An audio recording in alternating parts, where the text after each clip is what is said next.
we are limited to 1 hour.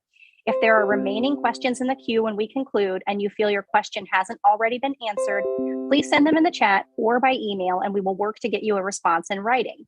In addition, Dr. Seaman will only be joining us for the first 20 minutes today and will not be available for media question and answer. Thanks again for joining us. We'll begin in just a few moments after we grant recording permissions.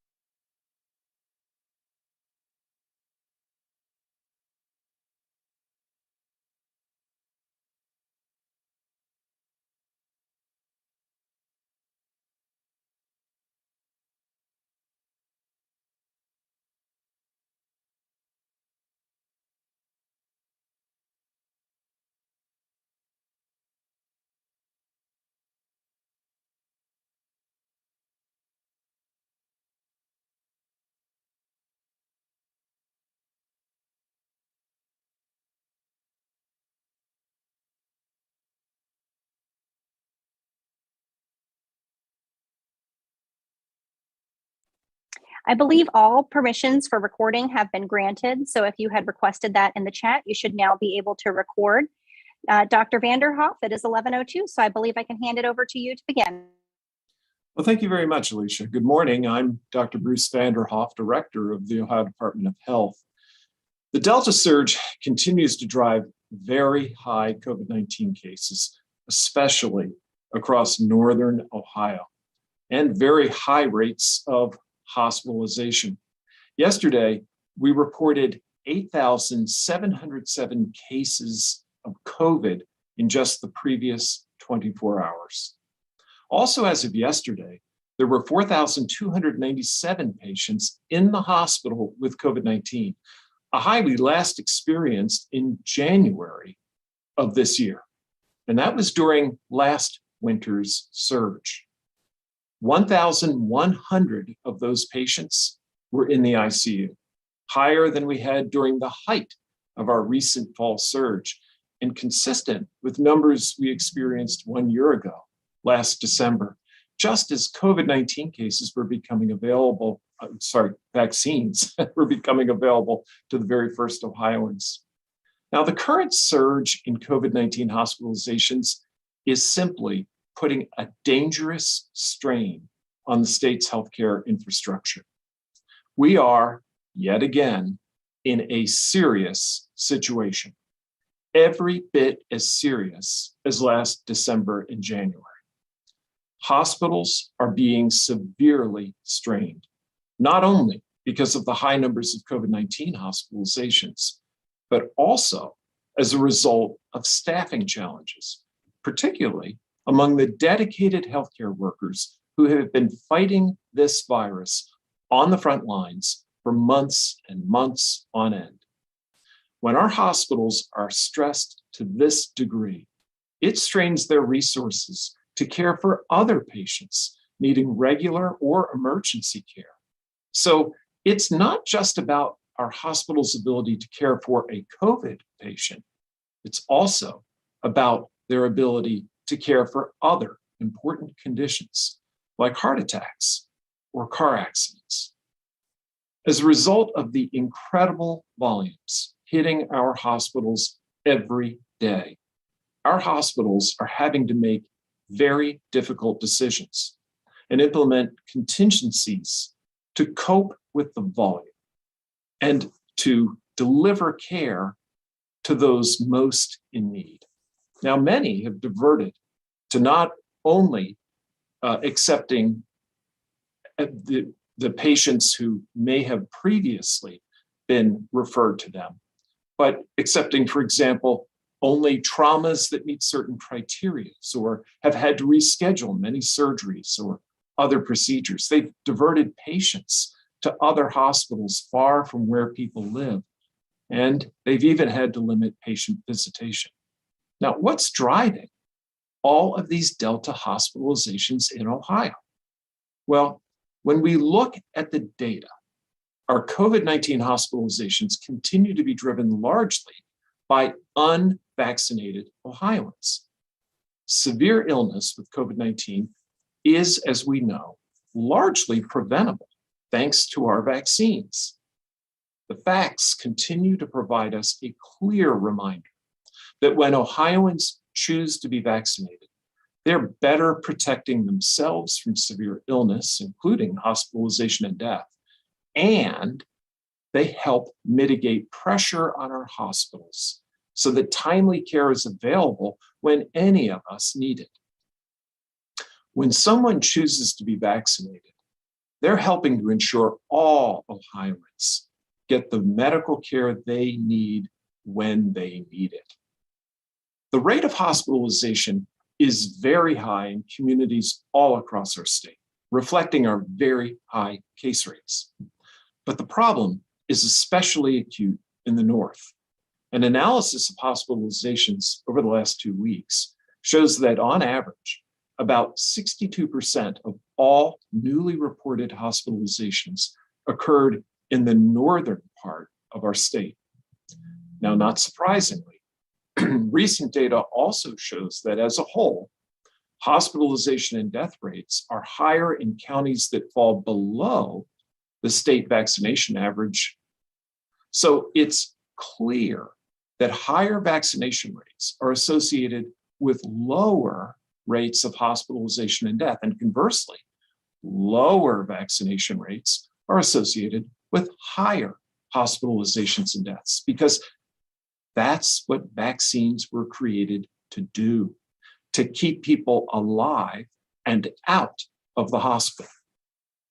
Now, we looked at this data specifically from April 1st through November 28th, after vaccines were available for everyone age 18 and older in Ohio. And our findings show that COVID-19 vaccines have consistently worked as designed, which is to protect us from severe illness, the kind that results in hospitalization or death. While you might, as a vaccinated person, still get a mild case, the COVID-19 vaccines do a very good job of protecting you from serious illness. Generally, we found that hospitalization rates are 35 to 40% higher in counties that fall below the statewide vaccination rate average, compared to counties that are above that statewide average. Furthermore, death rates are up to 94% higher in counties below the statewide vaccination average. In short, all the evidence reinforces that COVID-19 vaccines are our surest protection from severe COVID illness, including hospitalization and death. Now, joining me today from the northwest corner of the state, where we're seeing extremely high hospitalizations as well as COVID-19 cases, is Dr. Gary Seaman, whose role primarily is that of a family physician at Parkview Health, and who also serves as medical director for the Williams County Health District. Dr. Seaman, we've heard that hospitals are inundated, and you're working in the urgent care one day a week, and are actually there, I believe, right now, where you're certainly on the front line of seeing the large increase in patients. Can you explain more about what you're seeing and how you're encouraging the patients that you see and people in your community to protect themselves? Sure. Well, first, Dr. Vanderhoff, thank you for having me today. You hit the nail on the head. Vaccination is our best protection. And sitting here in Williams County for the last 3 weeks running, we've seen a huge surge in COVID cases, just 230 cases in the last 1 week of patients having COVID, 7 new hospitalizations and 2 deaths. At any given time, we're averaging probably 10 to 15 patients in the hospital with COVID.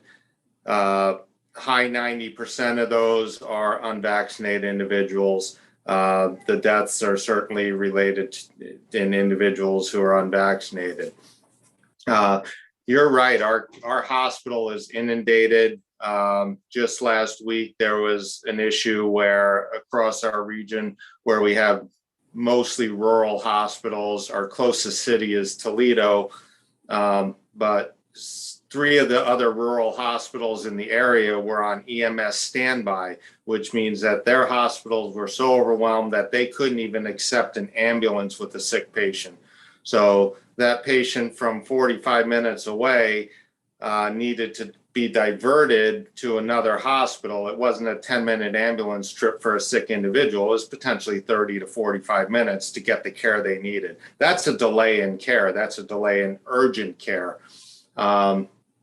And when we do have patients in our hospital that need to be transferred for specialty care, say an infectious disease specialist or a pulmonologist that we may not have in these rural areas, the hospitals that provide that specialty care in our larger cities are inundated. They can't accept that transfer. So we have stroke patients sitting in our hospital hoping for the best when they really need to be seeing an interventional neurologist in a larger city who can't care for that patient. The COVID pandemic has certainly added to that situation. If our hospitals are full with COVID patients, we can't take the patients who need other care. And you mentioned the outpatient piece. Yes, we're seeing that on an outpatient basis as well. In my general practice and family practice, I've been spending 18 years caring for patients with chronic disease, diabetes, COPD, heart problems, hypertension. And part of what we do is prevention. Okay, nowadays, bulk of our patients coming in the door are respiratory, and it's not all COVID, it's respiratory season. There's influenza, numerous amounts of other respiratory viruses, but the majority of what we're seeing here in Williams County and in the northwest corner of the state is COVID right now. When those people are coming into the office sick, that's taking away patient availability when they have to come in for their chronic disease management. We as family doctors can't see the patients that need to be seen for their chronic illness. In the urgent care, it's even worse. Our urgent care clinic here in Bryan is seeing on average of 60 to 100 patients per day. And I would say the vast majority of that is respiratory ailments. Sure, we see our broken bones and sprains. And honestly, I feel liberated when I get to see that sprained ankle. It's becoming very monotonous. And you had mentioned, and I am seeing the majority of the patients coming into the office is unvaccinated individuals, and they're sick. And it's unfortunate that COVID is a disease that there is no treatment for. We have to rely on the body's immune system to be able to recover from this virus, and it takes some people 1 to 3 weeks. That's time that patients are missing work, they're not feeling well. And as a physician, I want my patients to recover. I want my patients to feel well. But as a family physician, prevention is key. And I'll look people in the eye in the office and I'll tell them, this is a preventable illness. You would likely not be sitting here today had you chosen to be vaccinated. And you are right. We're seeing patients, all doctors are, we're seeing patients who have been vaccinated and they come into the office not feeling well. Okay, I explain the situation. I tell them about COVID, the things that are good to recover at home. And I'll look that person straight in the eye and tell them, imagine how you feel now. Imagine feeling 5 to 10 times worse. You did yourself justice by getting vaccinated. It's very unlikely that this is going to get worse and you're going to end up in the hospital or on a ventilator or dying because you made the right choice in getting vaccinated. That's the message that we need to get out to people. Thank you, Dr. Seaman. Very, very well said. Really appreciate that. Well, with cases continuing to rise, the best thing, as Dr. Seaman said, that Ohioans can do is choose to be vaccinated. And we've shown that vaccination protects not only each individual from hospitalization and death, but it also helps alleviate pressure on our healthcare delivery system, especially our hospitals. In addition to being vaccinated, the keys to staying safe in the face of COVID remain some of the common sense steps that we have talked about for a long time. Masking, keeping our physical distance wherever possible, hand hygiene, good ventilation, staying home if you're sick, testing when needed, and avoiding avoidable crowds. And as we think about the upcoming holiday season, let's remember that it takes time for vaccines to be effective. If you're getting the single dose Johnson & Johnson vaccine or a booster, it takes about 2 weeks after your shot to reach that maximum level of protection. For a 2-dose series, it takes 5 to 6 weeks from that first shot for maximum protection, depending on the timing and the vaccine you received. Now, as we think specifically about the upcoming holidays and potential gatherings, let's remember that Christmas is just 2 weeks away from this Saturday. And the best gift that you can give your family is to protect them from getting really sick or worse. So in addition to getting vaccinated against COVID and flu, if you're planning to gather in the coming weeks, you might also consider getting tested before going to that holiday gathering. Well, next I'm joined by Dr. Teresa Zirid, who's president of the Ohio Academy of Family Physicians and who works in the Premier Health System as a family physician. Dr. Zirid, as a family physician, you of course treat patients of all ages when they are sick and otherwise, and you're, I'm sure, working to help keep them up to date on their immunizations. Tell us a little bit about why it's important to protect the whole family, parents, grandparents, children, with regular immunizations, including flu shots and the COVID-19 shots. Thank you, Dr. Vanderhoff, for having me, and a great question.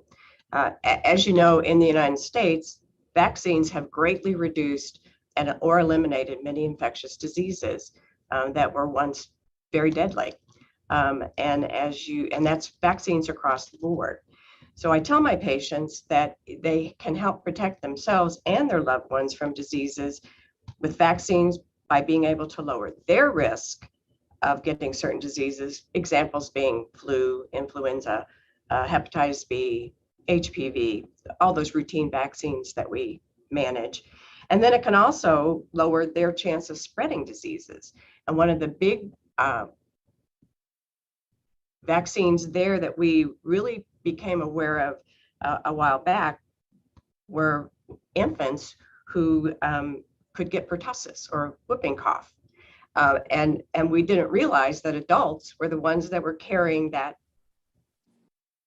disease, and managing it was what we needed to do to take care of our infants who couldn't be vaccinated at that point. So we've come a long way in trying to manage all of this, but it is a twofold, make sure we're taking care of the individual and then taking care of the community as well.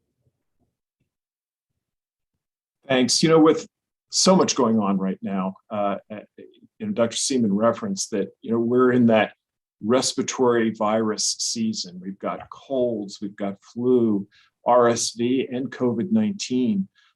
What are some of your thoughts and what are you recommending to your patients as it relates to testing in this season of the year?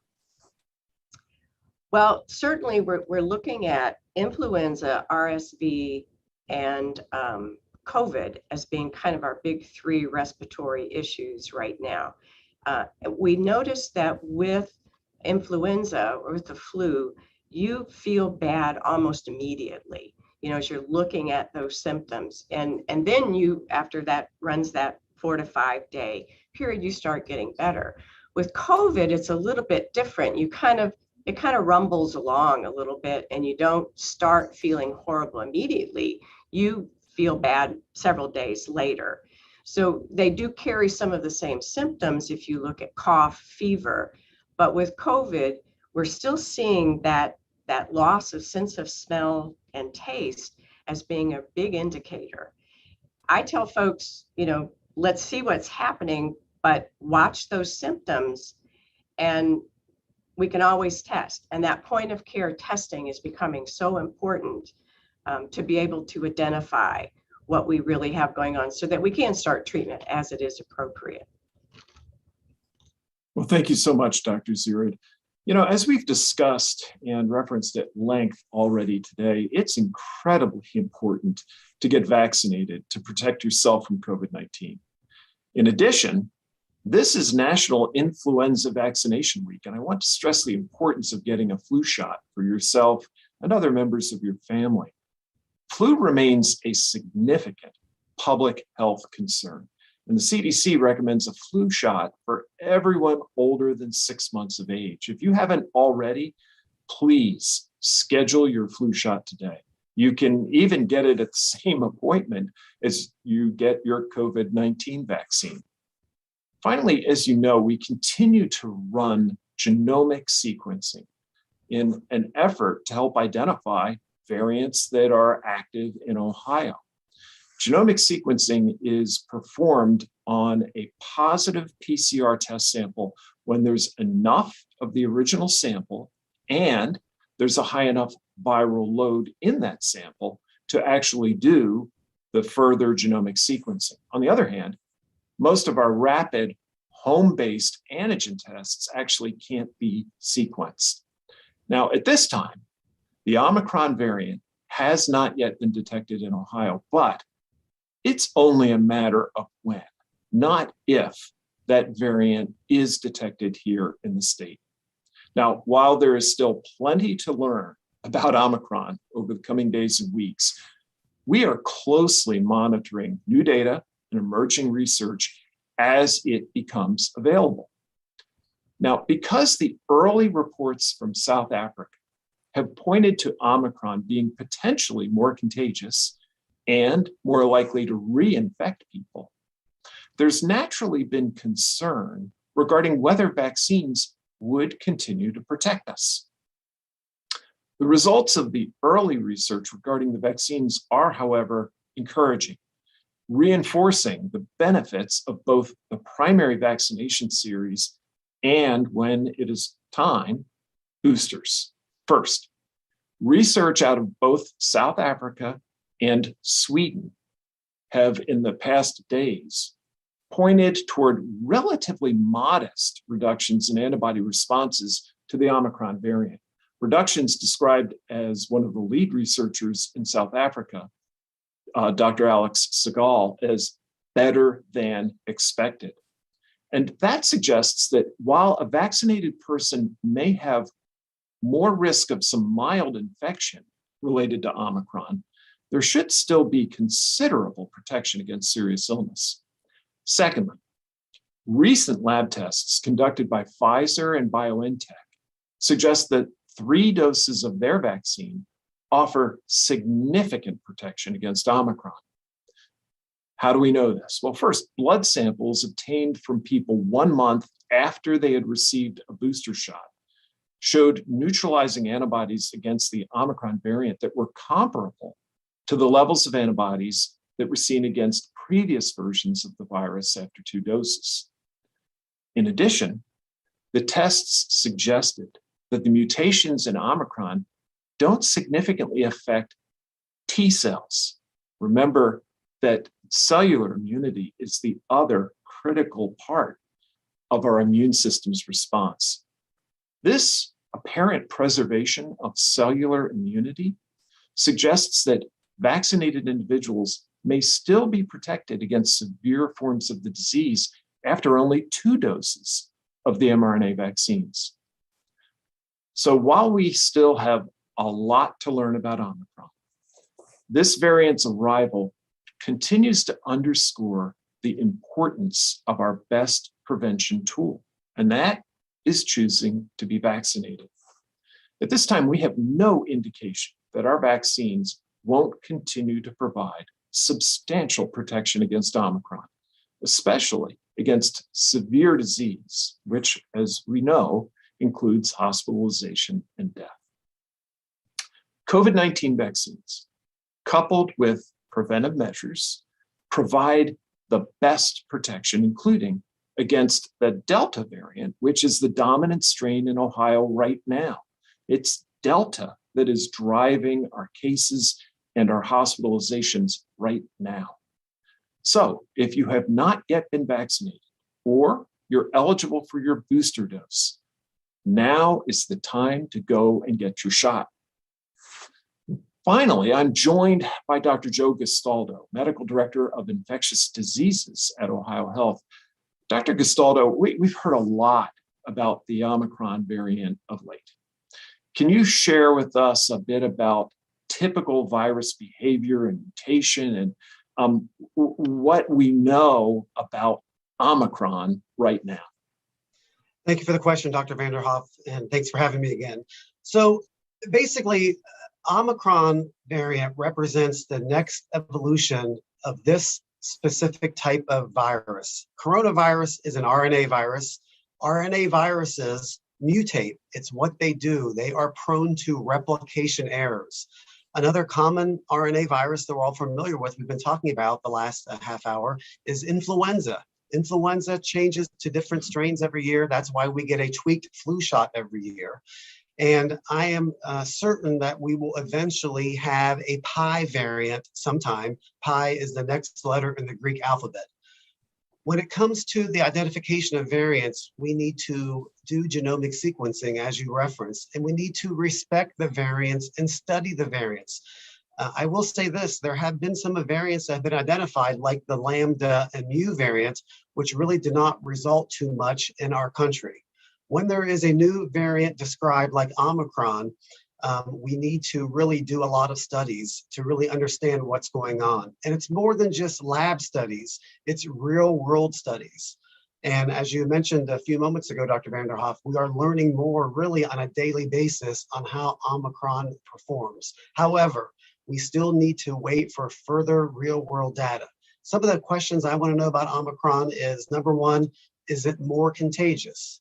Based on information we have so far, it's looking like that is the case. There's more Omicron being seen in the United Kingdom and South Africa.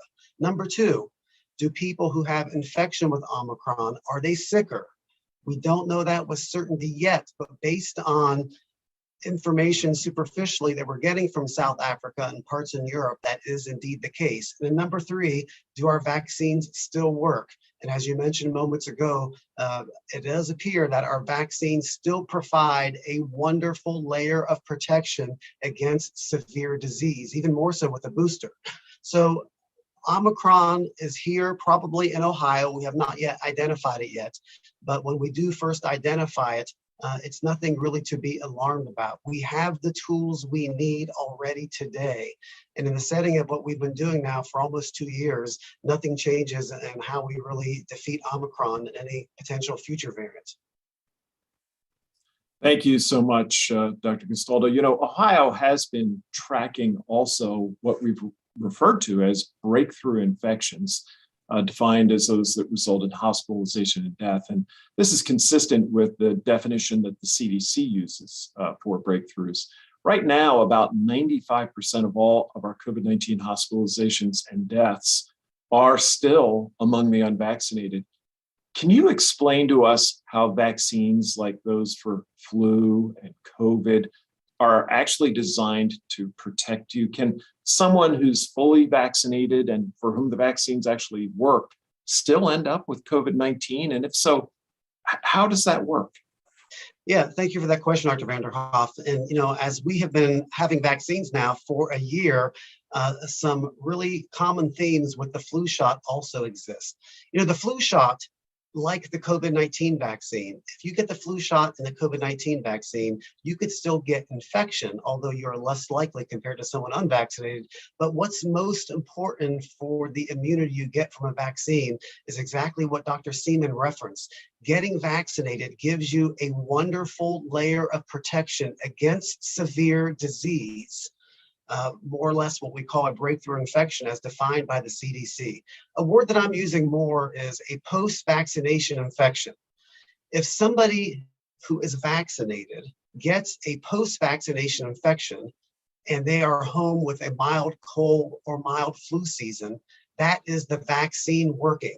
And Dr. Vanderhoff, I can tell you, I have seen many patients in that particular scenario and also talked to many healthcare providers where that was exactly the case. People who have been fully vaccinated and they have a breakthrough post-vaccination infection with mild symptoms. That's the vaccine working. And I feel confident in saying every time I see those cases, especially those in patients who have had risk factors, it's the vaccine working that's keeping them from severe disease, resulting in hospitalizations or death. Thank you so much. Well, we need to remember that the COVID-19 vaccines, as well as other proven preventative measures like wearing masks indoors, maintaining our distance from others, washing our hands, improving ventilation, staying home, all these work together to help protect us and prevent the spread of COVID-19. If you're sick with symptoms of COVID, you should immediately get a test. Even if you're vaccinated, it's important to follow preventive measures to protect yourself and others. Now, if you test positive for COVID, how you and public health officials react isn't determined by the variant you have. So regardless of which variant may be spreading, and it's Delta right now, isolation and quarantine remain key to preventing further spread of the virus. This is, really hearkening back to what we were taught as children. When we're sick, we need to avoid being around other people so we don't spread what we've got. The importance of a positive COVID test is that it gives you knowledge that okay, I've got COVID. I need to isolate myself for a certain period of time. I need to approach my illness in a certain way. What's not important about that is which variant you have. We'll follow that epidemiologically. We'll keep our eye on what this virus is doing, but it doesn't change your treatment. It doesn't change what you need to do. Now, let's remember our hospitals are facing as great a challenge as ever, with numbers that they are facing that are equivalent to what they faced last January. And that's compounded by the fact that there are fewer health professionals in the workforce now than there were then. Sadly, these hospital cases continue to be driven largely by unvaccinated Ohioans. And remember, as we've said over and over, vaccination is your best protection. And when more Ohioans choose to be vaccinated, they're not only better protecting themselves from severe illness and hospitalization, death, they're relieving pressure on the healthcare systems that support their community. The bottom line is there is no time like the present to get vaccinated. Now, Alicia, I think we can move to taking questions. Thank you, Dr. Vanderhoff. Our first question today is from Dan DeRose with WOIL. Good afternoon to all the doctors who took the time today. We certainly appreciate it. I want to go back to some of the statements made by Dr. Seaman, and maybe this applies to some of the other doctors on the call. When he said he looks patients in the eye and says you need to get vaccinated, I'm assuming there's some patients who tell him I'm not doing it.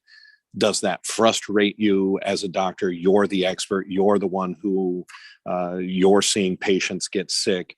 What is the response when you look them in the eye and say you need to get vaccinated? Well, thanks, Dan, for that very, very good question. I'll kick it off and then turn to my colleagues.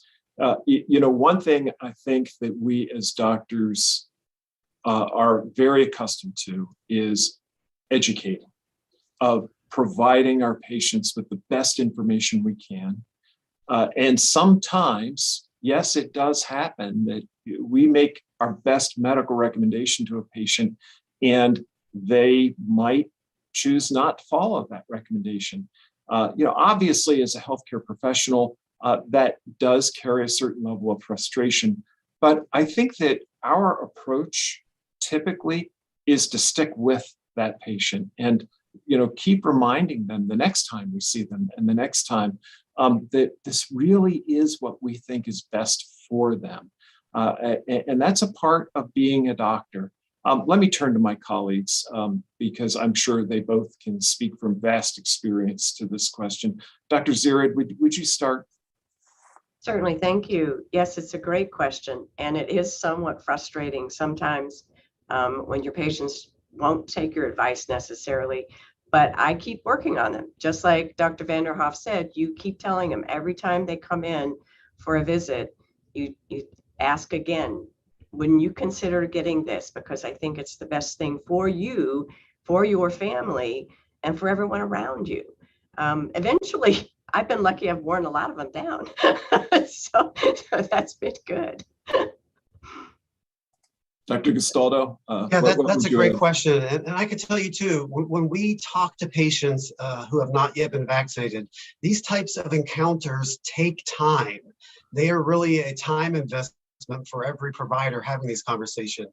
And we want to obviously respectfully engage patients, or for that matter, anybody who has not yet been vaccinated. But we really want to understand where they're coming from, understand their fears, their concerns, their feelings of anxiety, understanding that they may be following misinformation that's out there.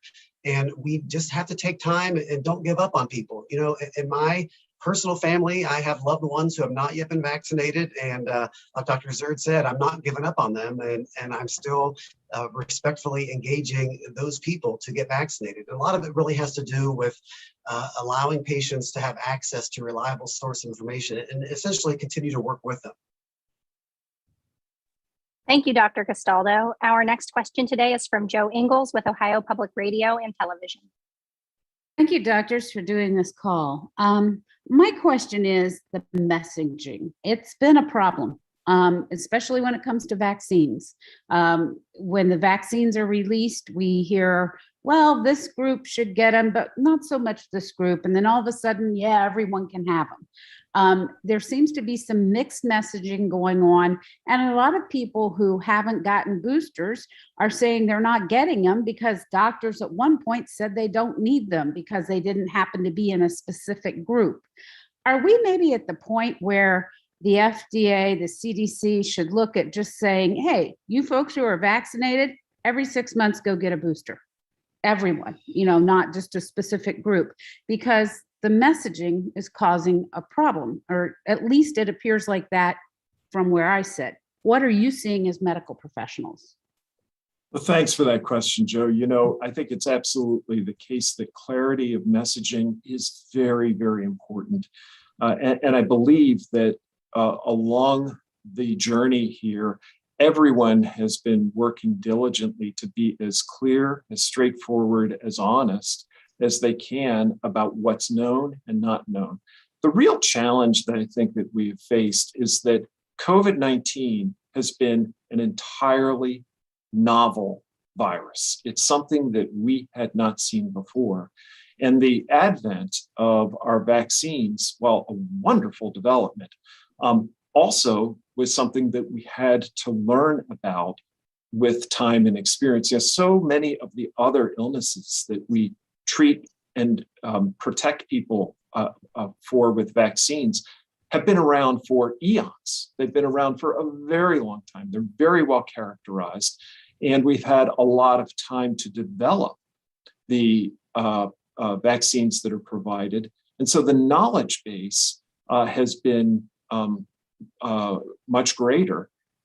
We've had, as we've introduced vaccines in this country, and we've shared this as we've gone along, we've had to learn about how people are responding, how the virus is responding, and the virus itself has not been standing still. Let's face it, the Delta variant that we're looking at now wasn't even on the scene when the vaccines were released. And in fact, multiple other variants have appeared between that time and where we stand now.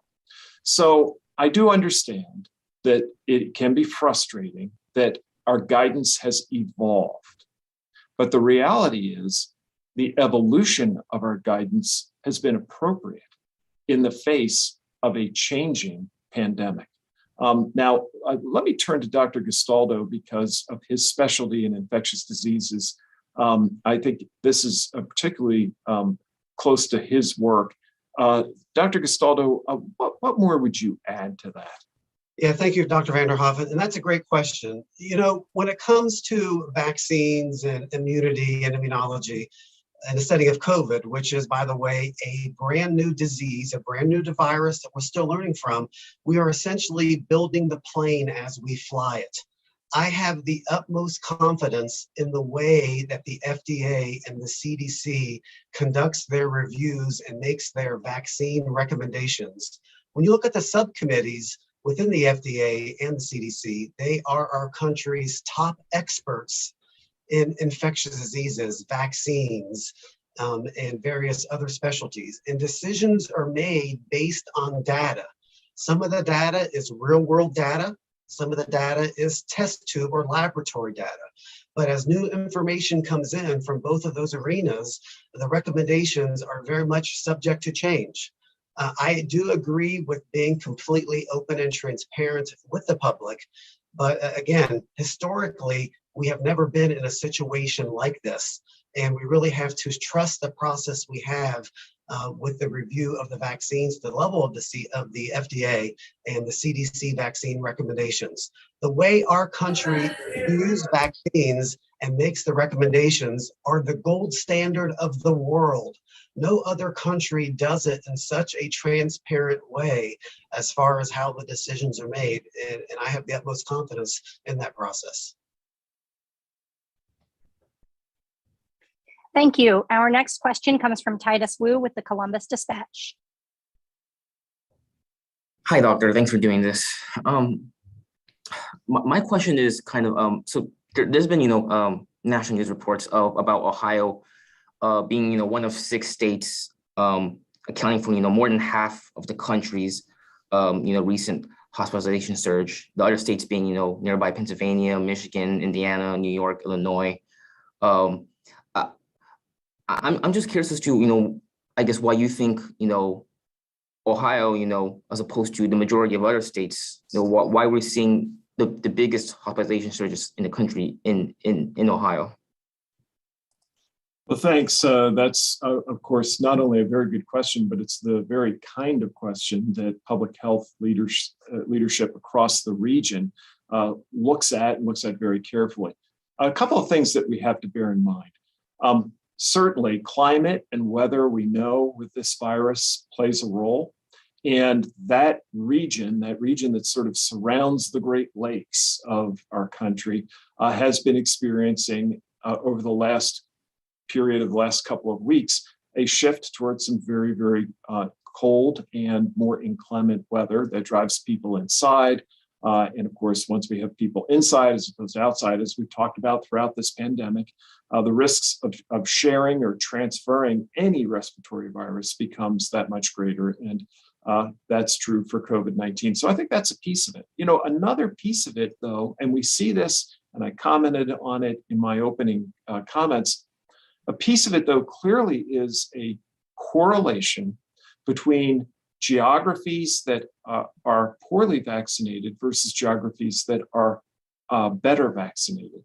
And right here in Ohio, we can see that there's a tendency for parts of Ohio that are less well vaccinated to have higher rates of COVID-19 and higher hospitalizations compared with parts of Ohio that have better vaccination rates where the disease is less active.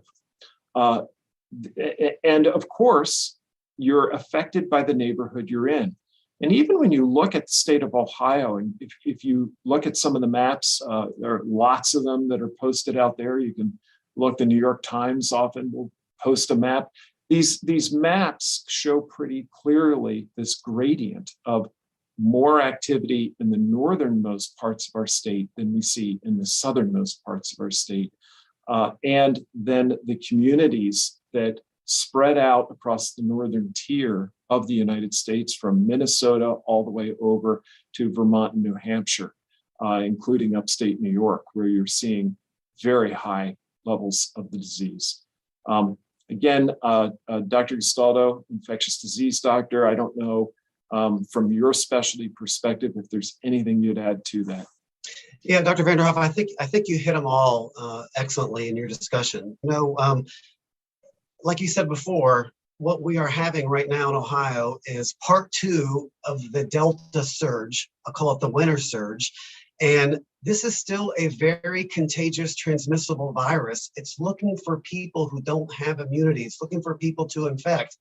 And if you look at the heat map of where all the COVID cases are in Ohio and even other northern states, we are seeing more COVID in areas that are under-vaccinated. So that's one part of it. Another part of it, like you said before, Dr. Vanderhoff, it's a change of the season. It's colder out. People are indoors more. We all have COVID fatigue. We have holiday gatherings. We have people traveling. We have many, many factors that are contributing to what I call our winter surge. There are things on the horizon that we could deal with when they pop up, like Omicron, but still, today, what's different today than last year, we have the tools available to offer a wonderful layer of protection to everybody, and that is a vaccine. And that wonderful layer of protection is protection from severe disease resulting in hospitalizations and death. Thank you, Dr. Gastaldo. Our next question today is from Danny Eldridge with Hannah News. Hello, Dr. Vanderhoff. So my question is about the hospitalizations, and can you just put it in context? Like, how severe is the situation? When might we start to need to see restrictions come back if hospitals, continue to fill up? And what other strategies besides obviously what you're doing now with just encouraging people to get vaccines? What other strategies can the state employ to get our rate up to what some other states are at? Yeah, thank you. Very important question. And as I referenced in my opening comments, the situation now in terms of hospitalizations in our state, especially in the northern portions of our state, is as severe as it has ever been. We're looking at hospitalization numbers that parallel those that we saw at the height of last winter's surge. These are very, very substantial levels of hospitalization, and hospitals are already across our state having to take extraordinary measures to be able to respond. And I outlined a number of those, but they include things like putting off procedures and surgeries. They include things like having to transfer people significant distances in order to receive care. And even hospitals have had to limit visitation because of the impact that those extra people have on the ability to manage the large volumes of people that the hospitals are having to take care of. What can we do? Well, it's the message that we have been repeating now for a very long time, and are underlining here today. Vaccination is really the key. We all need to either get vaccinated or get our boosters. In addition, wearing masks and avoiding contact. Let me open it up to my colleagues and see if they would add. Yeah, well, one thing too, we don't want to forget the other tool that we have. And we have one outpatient tool now, and hopefully soon, 2 other outpatient tools. And just to reiterate what Dr. Vanderhoff said, the most important protection you have is a vaccine. Monoclonal antibodies are available. We give monoclonal antibodies to at-risk people who have symptomatic COVID-19 in an effort to keep them out of a hospital. At Ohio Health, that has served us well. We have had great success in giving monoclonal antibodies in an effort to keep people out of the hospital. Hopefully, sometime in the very near future, we will have access to 2 oral antiviral agents, one by the name of molnupiravir, the other one is called Paxlovid. And molnupiravir right now is going through the FDA review process. and Paxlovid will hopefully be following in the near future. These antiviral agents look promising as potential tools to keep at-risk people out of the hospital. But when these medications come out, initially, their supply is going to be limited, and hopefully we'll get more as time goes on. So that's what we have right now for our tools, and we need to think about using them in the appropriate patient.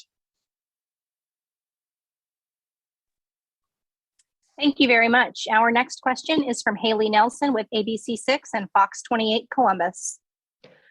Thank you for taking the time to do this. I'm curious, kind of jumping off that last question, is there any consideration about activating the Ohio National Guard to help at Ohio hospitals? I know today there were some Indiana hospitals, for example, who requested that help from their National Guard dealing with similar situations and concerns. Well, I can tell you that's always a consideration. However, we have to remember the nature of the Guard. The Guard is made up of Ohioans.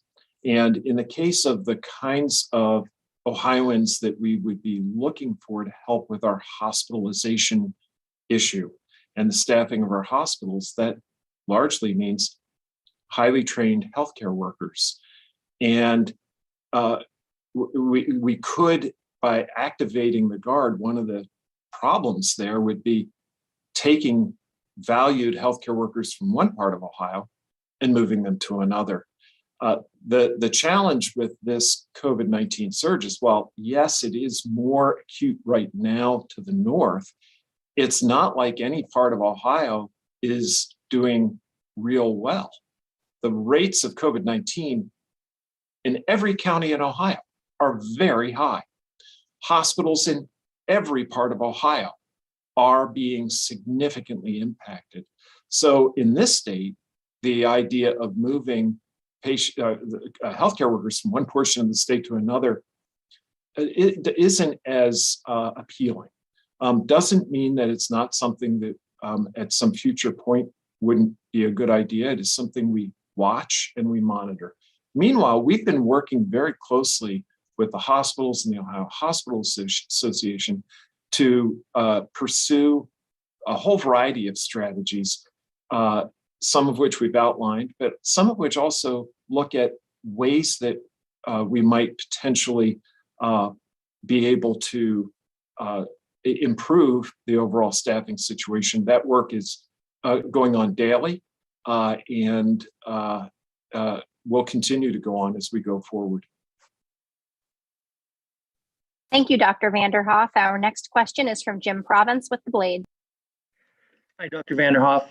I might have wanted to ask this question of Dr. Seaman, but you've talked about the correlation between illness and the unvaccinated. But I haven't heard an explanation as to what it is about the northern region of the state that has made it less receptive to vaccines. Why isn't the messaging working there?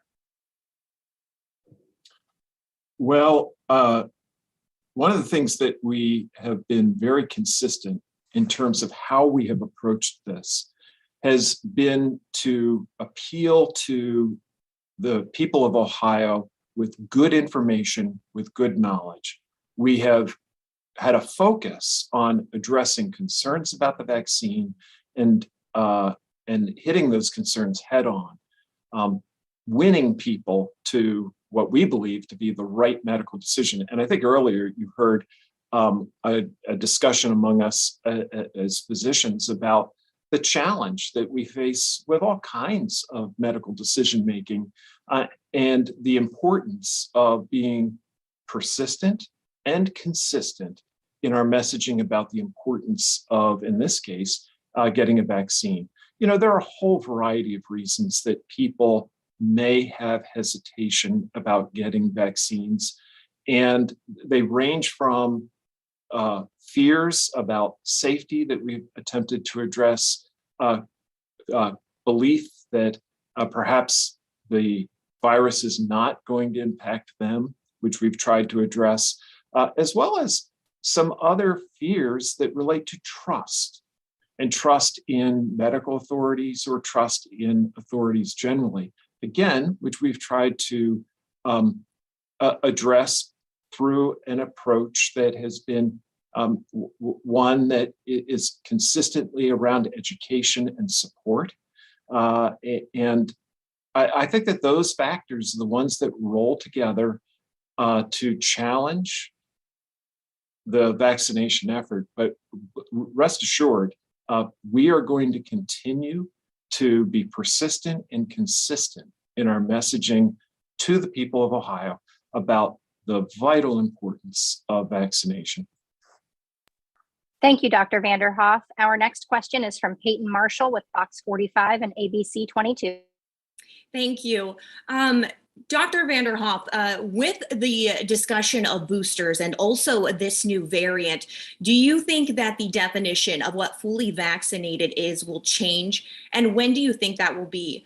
And in addition, if I can also ask, just because this is National Flu Vaccination Week, there's been discussion of future mRNA vaccines that would combine both the flu vaccines and COVID-19. Do you think that that's a possibility in our future? Great questions. First, let me begin with the first. And I think that any changes to how we would define vaccination are always possible. But as we look at the data, particularly the emerging data regarding Omicron, to me right now, there's really nothing to suggest that primary vaccination will not continue to be defined in the way it is as getting 2 doses of your mRNA vaccine of choice. I think that the need for a booster is not uncommon with vaccines. And the real question is, what is the frequency of that booster and what is the form of that booster? Quite likely, our booster in form and perhaps even our primary series in form will evolve. And that's typical of vaccines. Many of the vaccines that we give today for a whole variety of illnesses have been enhanced and improved over time. And what we administer today is a slightly different formulation than what we administered when that vaccine first rolled on to the market. But I feel actually continued confidence in the vaccine platform that we currently have. It clearly is doing a good job. Now, you do point toward one of the great things about mRNA vaccines, and that is the ability to modify them, to produce them, and to potentially link them with other vaccines is significant. And I think they do point towards a future where the convenience of vaccination will likely be enhanced even further. But there's a lot of research to be done in that arena before we get there. Let me open it up to my physician colleagues just to see what I may have missed or what additional ideas you would want to share. Yeah, so the CDC is clear. At this point in time, they are not changing the definition of fully vaccinated. To be transparent with people, we don't know what's going to happen in the future. A year from now, could that potentially change? Maybe, we don't know. But the CDC is clear that they are not changing the definition of fully vaccinated now. To piggyback with what Dr. Vanderhoff just mentioned, the simple answer to that is yes. With mRNA vaccines, they can, and they are studying having combined mRNA vaccines, perhaps with SARS coronavirus 2, the virus that causes COVID-19, and influenza, or perhaps even 2 different strains of the COVID virus. So that's what's really, really revolutionary with what we have now, what I think is going to be the renaissance of modern day vaccines for many other infections and also even other medical conditions. So yes, to answer your question, I do see that on the horizon. It is being studied by vaccine manufacturers today. Thank you, Dr. Gastaldo. It is now noon exactly on the dot. So I believe that is the final question we had time for today. Dr. Vanderhoff, if you'd like to share any final remarks. Well, again, I thank you all for your continued efforts to bring attention to this important issue, the issue of COVID-19 and its impact on our state. I want to thank my physician guests for taking time from their busy schedules. And again, remind everyone, particularly in the face of the Delta surge that is before us now, please get vaccinated if you have not already and get your booster if you're eligible.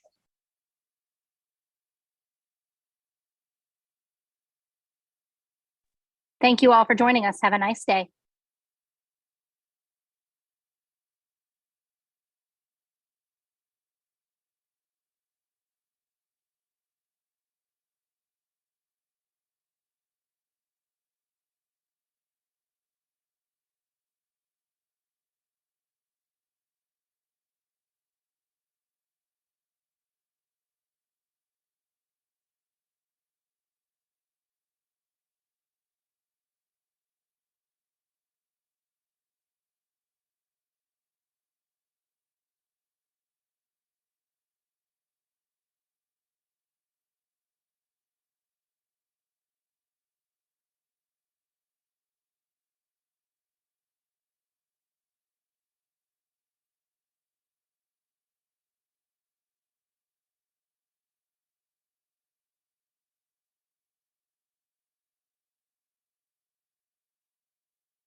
Let's go, Toast. When life has you playing hurry up, Let's go. Hertz keeps you ahead of the game. Let's go. Introducing our all-new electric vehicles. Let's go. Let's go.